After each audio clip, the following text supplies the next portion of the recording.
마태복음 15장 1절에서 6절 말씀 되겠습니다. 신약성경 25쪽 되겠습니다. 마태복음 15장 1절에서 6절 말씀까지 제가 봉독을 해드리겠습니다. 그때 바리새인과 서기관들이 예루살렘으로부터 예수께 나와 이르되 당신의 제자들이 어찌하여 장로들의 전통을 범하나이까?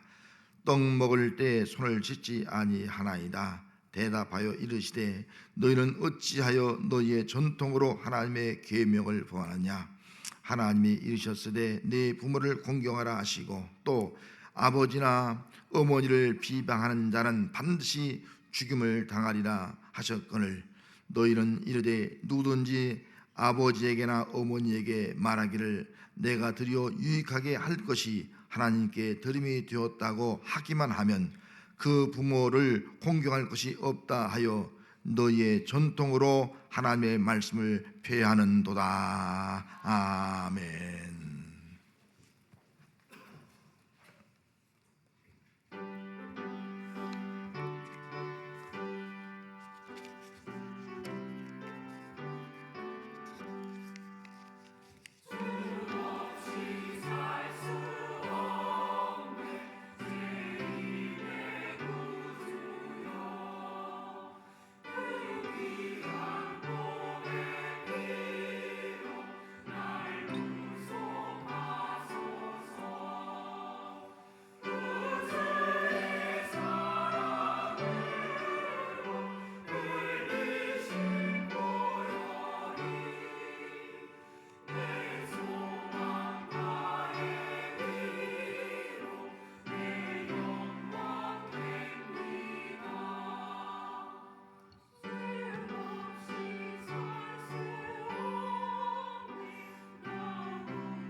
아멘. 서울의 한 시장 골목에서 저녁 때가 되어서 이제 해가 어두워지고 가게들이 문을 닫을 때쯤에 한 83세 되신 할머니가 경실 옆에 버려져 있었습니다. 할머니에게 물어도 대답이 없습니다.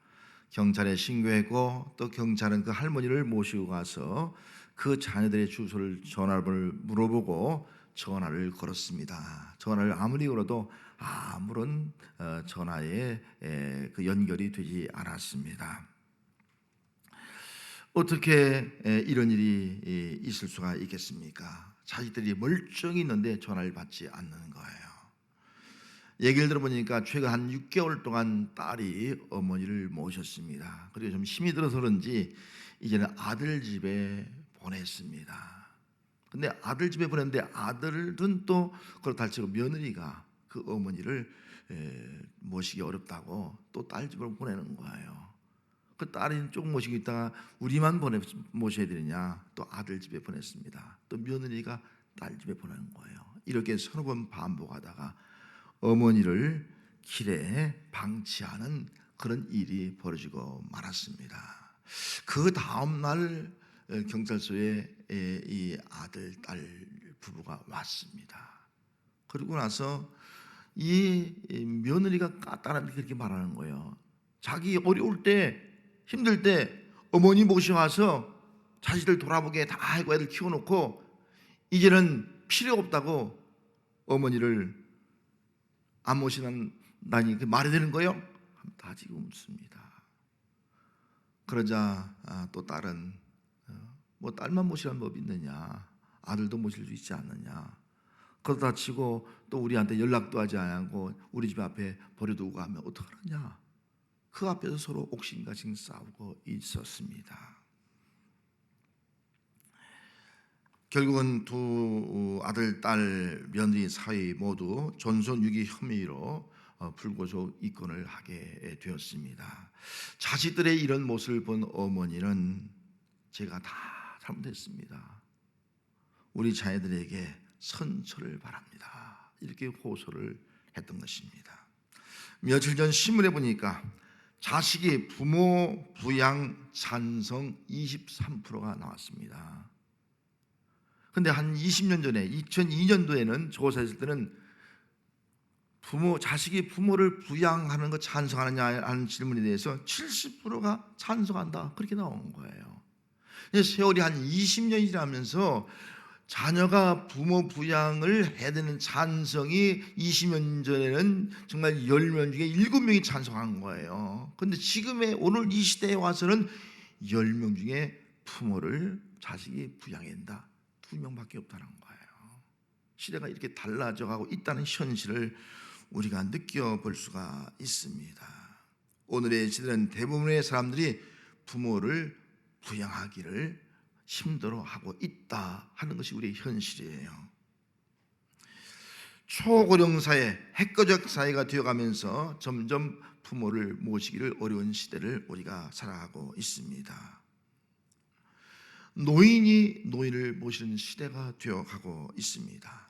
특별히 50대, 60대를 살아가고 있는 사람들은 이제 굉장히 힘들잖아요. 50대, 60대면 이제 정년 퇴직하는 연령이고요. 어떤 분은 퇴직해서 생활이 넉넉지 못한 분도 계십니다. 그런데 연로하신 어르신이 계신 거예요. 어머니나 홀로 계신 분이 계신 거예요. 그 부모를 모셔야 되는 거예요. 그리고 또 자식들이 결혼해서 여러 가지 생활 기반을 낳기 위해서 부모를 의지합니다. 그 자식들도 도와줘야 되는 것도 손을 벌리고 있는 거예요. 그러다 보니까 또 손주들이 있습니다. 손주들까지도 봐줘야 됩니다. 그래서 이 50대, 60대 연령에 있는 분들이 굉장히 지금 마음적으로 갈등과 고통을 당하고 있는 것이 오늘 이 삶의 모습이다 하는 겁니다. 오늘 본문의 문제도 생활 능력이 없는 부모를 모시는 문제에 대해서 기록을 해놓고 있습니다. 5절 말씀에 너희는 이르되 누구든지 아버지에게나 어머니에게 말하기를 내가 드려 유익하게 할 것이 하나님께 드림이 되었다 하기만 하면 그 부모를 공경할 것이 없다 하여 너희의 전통으로 하나님의 말씀을 폐하는도다 라는 말씀이 기록되어 있습니다. 이 말씀을 마가복음에 보이는 동일한 말씀인데 조금 이해하기 쉬운 말씀으로 기록되어 있습니다. 마가복음 7장 11절 말씀에 너희는 이르되 사람이 아버지에게나 어머니에게 말하기를 내가 드려 유익하게 할 것이 고르반 곧 하나님께 드림이 되었다고 하기만 하면 그만이라 그런 말씀이 기록되어 있습니다. 하나님의 계명은 내 부모를 공경하라 하시고 또 아버지나 어머니를 비방하는 자는 반드시 죽음을 당하리라. 오늘 말씀에 그렇게 기록을 해놓고 있습니다. 그런데 그 당시에 이 바리새인과 서기관들은 누구든지 아버지에게나 어머니에게 고르반 그렇게 말하면은 부모를 부양할 책임이 없다 이렇게 가르치는 거예요. 바리새인들과 서기관들의 가르침을 받은 사람들은 많은 사람들이 그렇게 교육받으니까 고르반 하는 거예요. 그리고 부모를 부양하지 않는 거예요. 부모가 생활 능력이 없음에도 불구하고 부모를 돕지 않는 거예요. 고르반 나는 하나님께 드렸어. 하나님께 드렸으니까 부모에게 드릴 것이 없어. 이런 말을 하고 있는 겁니다. 자기의 돈을 하나님께 바치는 경건을 가장하여서 자기의 연로하신 부모님들을 부양할 책임을 회피하고 있는 삶을 살아가게 되었던 것입니다. 이스라엘 백성의 문제는 하나님을 공경하는 신실한 믿음이 있다고 하면서도 고르반하고 있는 것이 문제였습니다. 예수님은 고르반하면서 부모를 공경하지 않는 사람들을 책망하셨습니다. 하나님을 공경한다고 하면서 부모를 공경하지 않는 것은 헛되이 하나님께 경배하는 것이다 라고 말씀했습니다. 하나님의 계명을 따라서 부모를 공경하지 않는 것은 헛되이 하나님을 경배하는 것이다. 하나님의 계명보다 사람의 전통을 따라서 부모를 공경하지 않고 부양하지 않는 것은 하나님을 헛되이 경배하는 것이다 라고 책망을 했던 것입니다. 하나님을 헛되이 경배하는 사람이 성경에 기록된 부모 공경에 대한 약속된 복을 어떻게 받을 수 있겠습니까? 하나님을 헛되이 경배하며 하나님의 말씀을 표하는 사람들이 어떻게 하나님의 말씀의 그 복을 받아 누릴 수 있겠습니까? 고르반하며 부모를 공경하지 않는 사람은 내 하나님 여호와가 내게 준 땅에서 내 생명이 길고 복을 누리라 하는 이런 말씀의 복을 결코 받아 누릴 수가 없다는 것입니다. 부모를 공경하기 위해서는 고르반의 의미를 우리가 정확히 알아야 됩니다. 그리고 고르반을 어떻게 써야 되는가를 우리가 알아야 하는 겁니다. 고르반은 헬라어로 오늘 본문에 골반이라는 말로 쓰였습니다. 이 말은 예물, 제물, 헌금 그런 의미의 뜻이에요. 그래서 예물 또 제물, 헌금을 하나님 앞에 드렸다, 바쳤다, 바쳐진 것이다 라고 하는 그런 의미를 가지고 있는 것입니다. 구약 성경에 보면은 하나님 앞에 드린 제사를 크게 5대 제사가 있습니다. 소제 제사를 드리고요, 또 번제, 화목제, 속죄제, 속건제 이런 제사를 드립니다. 제사를 드릴 때 제물 드려요. 또는 헌금을 드리는 거예요. 이걸 예물이라고 말합니다. 예물. 그럼 예물이 무슨 뜻이냐? 그 예물이 바로 고르반이라는 거예요. 번제에 먼저 소제 예물 드릴 때 소제 예물이 뭐냐? 미나 고르반 그런 말로 기록되어 있어요. 번제 예물 올라 고르반, 화목제 예물 샬렘 고르반 그렇게 기록되는 거예요. 모든 예물은 고르반이 기록되어 있는 거예요. 그러면 하나님 앞에 나가서 예배 드릴 때 그 예배의 의미가 뭐예요? 고르반, 하나님 앞에 내가 예물을 드린다 그런 의미를 가지고 지금 그들은 하나님 앞에 제사를 드리고 있는 겁니다. 그러면은 하나님께 같이 예배 드릴 때에 이 고르반이라는 이 말의 의미가 본래는 그 카라보에서 이랬는데 이 말은 접근하다, 가까이 간다 그런 의미를 가지고 있습니다. 하나님 앞에 제사 드리면서 예물 드리는 것은요, 하나님 앞에 가까이 가서 하나님과 함께 하는 거예요.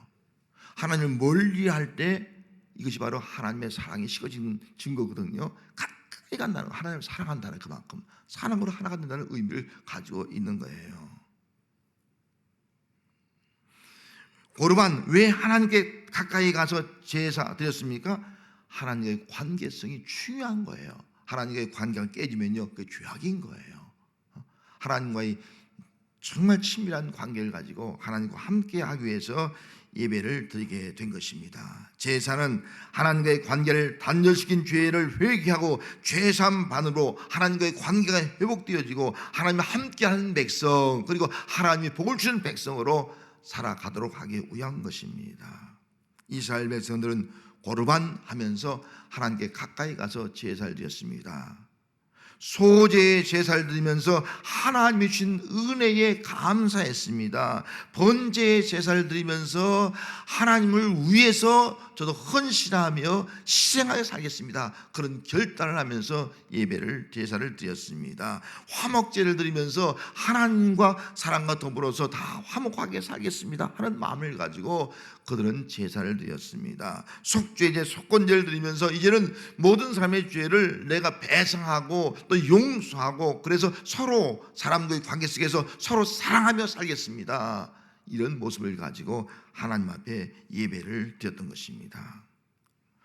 하나님을 헛되이 경배하던 사람이 하나님을 참되게 경배하기 위해서는 하나님을 공경하듯이 부모를 공경을 해야 하는 것입니다.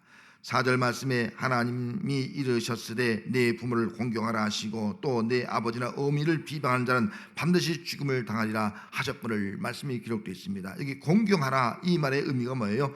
존경하라, 사랑하라, 또 가장 값지게 여겨라, 그런 말씀이에요. 부모를 공경한다는 것은 부모를 존경하는 거예요. 무시하면 안 된다는 거예요. 존경하고 부모를 사랑하는 마음이 있어야 된다는 거예요. 용돈 그냥 드리면 안 되는 거예요. 사랑이라는 마음이 있어야 되는 거예요. 가장 값진 분이 우리 부모님이다, 이런 마음을 가지고 있는 것이 바로 공경이라는 거예요. 비방하는 자는 반드시 죽음을 당하는, 비방이라는 거예요. 뭐예요? 비방이라는 말은요, 부모를 무시하는 거예요. 무시. 비방이라는 단어는요, 부모를 나쁘게 말하는 거예요. 비방이라는 말은요, 비난하는 거예요. 악의를 가지고 말하는 거예요. 부모에 대해서. 이것이 비난인 거예요. 신명기 10계명에 보면은 1계명부터 4계명까지는 대신관계, 5계명부터 마지막 10번째 계명까지는 대인관계예요. 대신관계는 하나님을 이렇게 섬겨라 하는 것이 바로 10계명이고요. 그 다음에 대인관계 중에서 맨 첫 번째가 부모를 섬기라는 거예요. 부모를 공경하라는 거예요. 이 땅에서 최고의 인간관계에서 가장 중요한 것이 뭐냐? 부모 공경이다 하는 것을 말씀해 주고 있는 겁니다. 하나님을 헛되게 경배하던 사람이 하나님을 참되게 경배하기 위해서는 하나님의 말씀대로, 성경에 기록된 계명대로 부모를 공경해야 된다는 것입니다. 사람의 전통보다 하나님의 말씀을 가지고 하나님과 부모를 같이 공경을 해야 하는 것입니다. 고름하며 하나님께 예물을 드리듯이 부모에게도 고름하며 똑같이 예물을 드리는 삶을 살아가야 하는 것입니다. 고르반, 하나님께 드린 예물, 제물 헌금입니다. 하나님을 가까이 하기 위해서 하나님께 예물을 드렸듯이 우리는 부모님께 가까이 하기 위해서, 부모님을 존경하고 사랑하고 가장 값진 분을 여기기 위해서 부모에게도 예물을 드려야 한다는 거예요. 하나님을 참되게 경배하기 위해서는 부모를 공경하며 동일하게 하나님을 공경하는 모습이 있을 때 그것이 참된 예배가 될 수가 있습니다. 성도 여러분, 진실하게 하나님께 경배드리는 성도입니까? 아니면 헛되이 하나님께 경배하고 있는 모습은 없습니까? 고르반의 의미를 알고 하나님 말씀대로 참되이 하나님을 경배하는 성도가 되시길 바랍니다. 소재 고르반, 소재 고르반, 하나님께 은혜에 감사했듯이 우리는 부모의 은혜를 알고 그 은혜에 감사할 수 있는 신앙이 되어야 합니다. 번제의 고르반, 하나님의 은혜를 알기 때문에, 하나님의 그 구원을 알기 때문에 하나님 위해서 난 이렇게 헌신하겠습니다, 희생하겠습니다, 그렇게 예배하듯이 부모의 그 희생과 사랑을 알기에 나도 부모를 위해서 이렇게 헌신하고 희생하겠습니다, 이런 마음이 있어야 하는 겁니다. 화목제의 고르반, 하나님과 더불어서 교제하고 이웃과 더불어 서로 교제하면서 화목을 이뤘듯이 부모님과 교제하며 형제간에 교제하며 화목을 이루는 삶을 살아가야 합니다. 속죄제나 속건제, 고르반, 서로의 죄를 다 용서하고 사랑했듯이, 그렇게 제사 드렸듯이, 예배 드렸듯이 우리는 모든 죄를 다 용서하고 부모와의 관계, 형제들과의 관계 속에서 용서와 사랑의 삶을 살아가야 하는 것입니다. 하나님께서 우리에게 해 주신 일이 있습니다. 하나님이 우리에게 해 주신 일 중에 가장 큰 일은 예수님을 보내주었다는 것입니다. 예수님을 이 땅에 보내주온 그 의미가 무엇이겠습니까? 예수님이 아니면 우리는 구원받을 수가 없습니다. 예수님이 아니면 죄 문제 해결받을 수가 없습니다. 예수님이 아니면 우리 하나님의 자녀가 될 수 없는 것이 아니겠습니까? 예수님이 아니면 영원히 죄로 멸망당할 수밖에 없는 우리가 아니겠습니까? 예수님을 보내주신 거예요. 죄 없는 예수님이 이 땅에 오셔서 십자가에 죽으신 거예요. 우리 대신 죽으신 거예요. 그래서 우리 죄를 다 사하시고 우리를 어떻게 만들었습니까? 하나님과 화목하게 만들고 하나님의 자녀가 되게 해 주었습니다.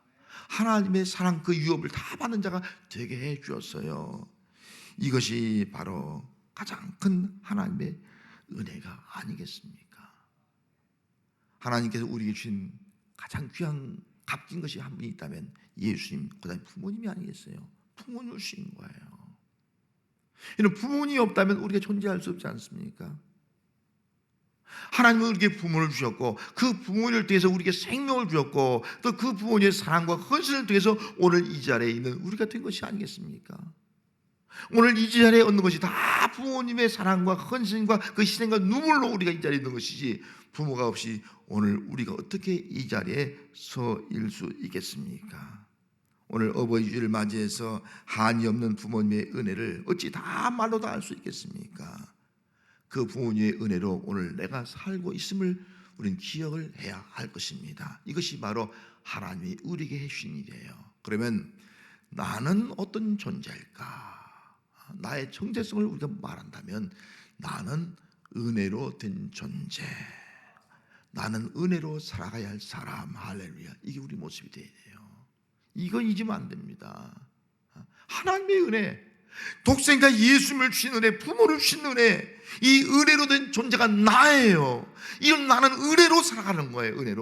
은혜로 살아가기 위해서는 은혜를 베푼 자로 살아가는 것이 우리의 삶이 되어야 한다 하는 겁니다. 이제는 은혜를 받았으니 하나님을 위해서, 부모님을 위해서 은혜를 갚는 자가 되어야 돼요. 은혜를 이제는 베푸는 자가 되어야 되는 거예요. 은혜에 대한 보상을 할 수 있는 그런 마음을 가지고 살아가는 자가 되어야 한다 하는 것을 말씀해 주고 있는 것이 아니겠습니까?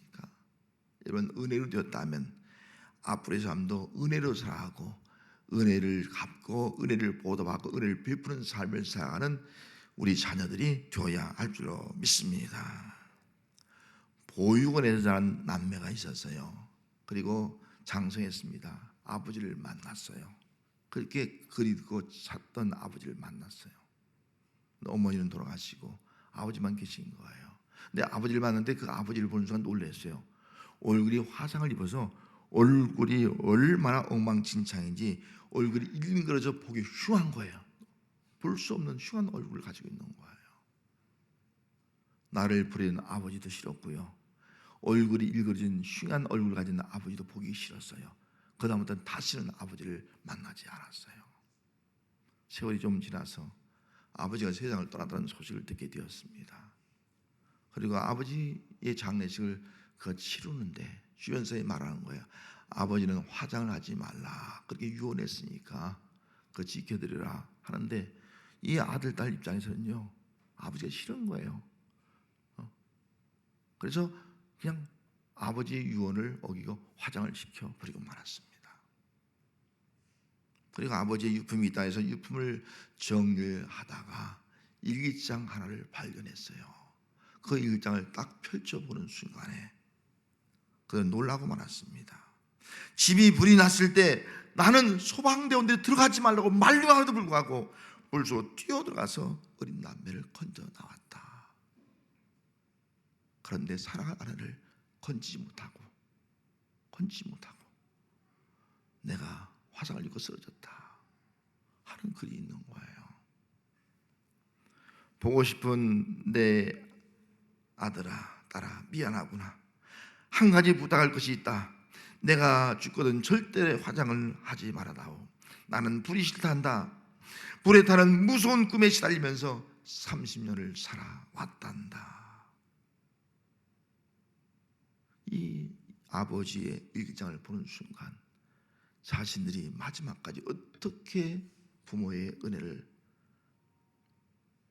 거역하고 불효했는가를 깨닫고 한없이 눈물을 흘렸습니다. 후회하며 통곡했습니다. 부모님의 은혜를 알지 못하고 보답하지 않으면 언젠가는 크게 후회를 하게 된다는 사실입니다.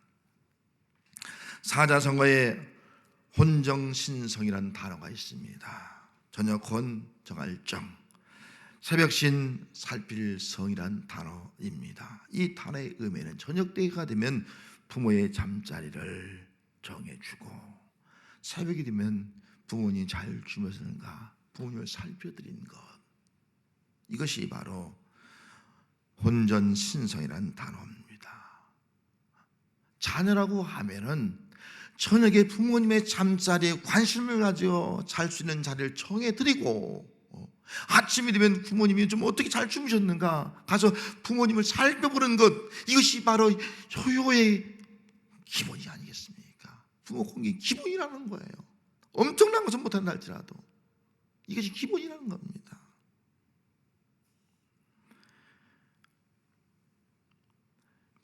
백세 시대가 되면서 이제 많은 분들이 장수하다 보니까 뭐 연세가 드시면 몸이 병들 수밖에 없습니다. 병들고 또 치매가 오고 이렇게 노년 인구가 늘어나고 있습니다. 또 가족 해체, 대가족 해체가 되면서 이제는 부부 맞벌이를 다 해야 됩니다. 이 맞벌이를 하면서 부부가 막 너무나 살기 힘들어요. 애들 키우기가 너무 힘든 거예요. 이제는 부모를 모실 수 없는, 부모가 연세가 많이 들면 시설에 맡길 수밖에 없는 그런 시대가 되었습니다. 말씀을 듣는 대로 자식이 부모를 부양한다에 대해 찬성하는 사람 23%예요. 모든 사람들이 이제는 시대가 자식이 꼭 부모를 부양할 책임이 없다 하는 거예요. 이제 국가가 책임져야 된다, 그런 흐름으로 가고 있습니다.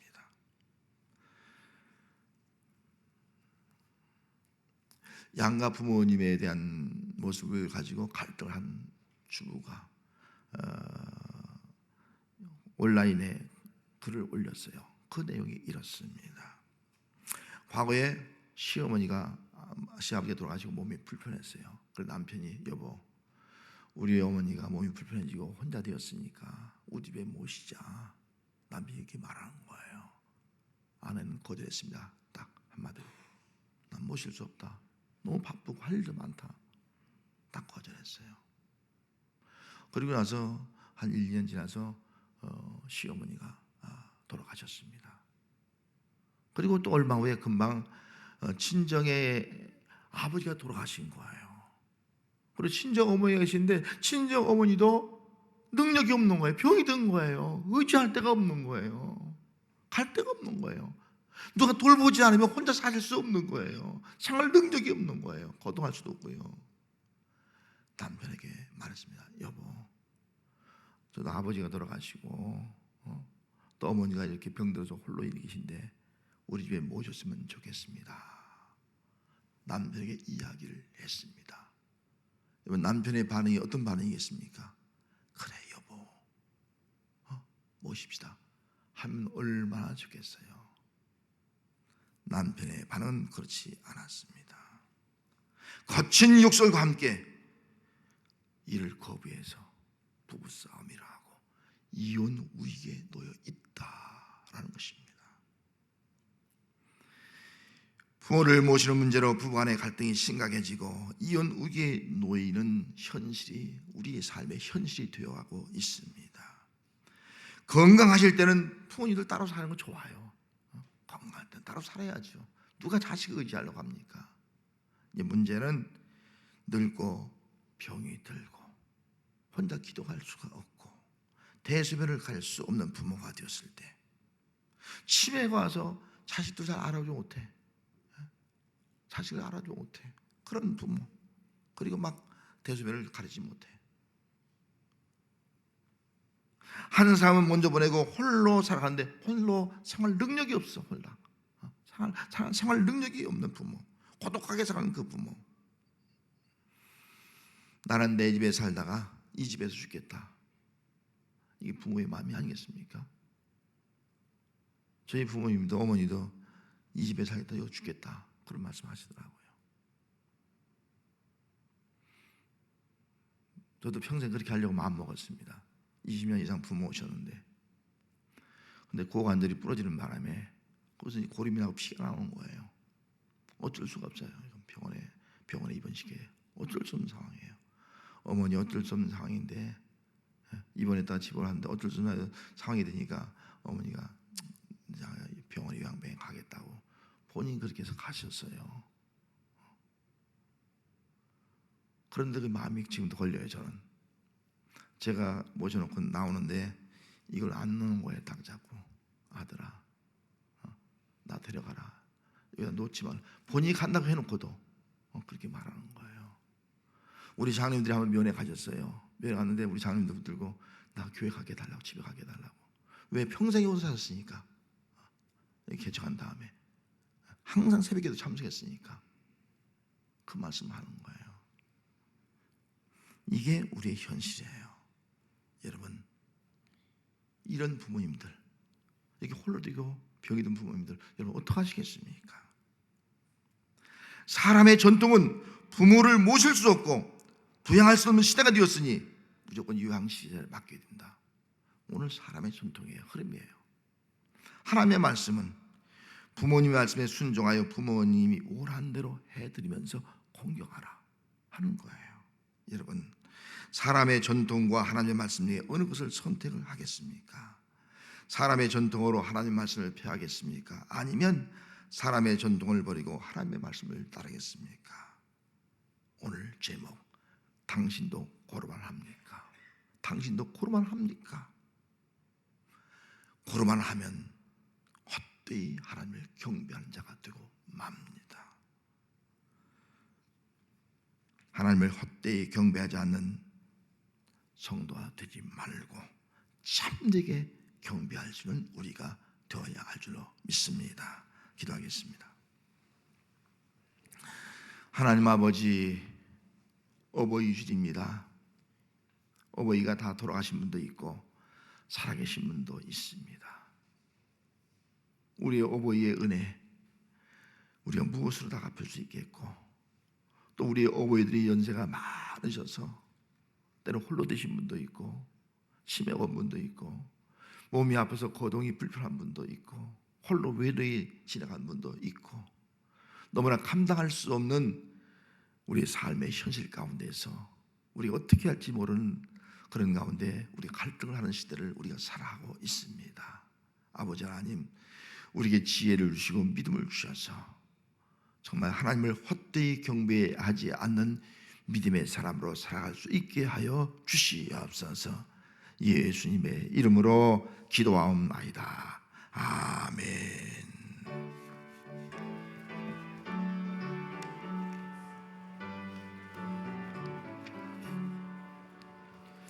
어머님의 넓은 사랑 귀하고도 귀하다. 사랑이 언제든지 나를 감싸줍니다. 내가 올 때 어머니는 주께 기도 드리고, 내가 기뻐 웃을 때에 찬송 부르십니다.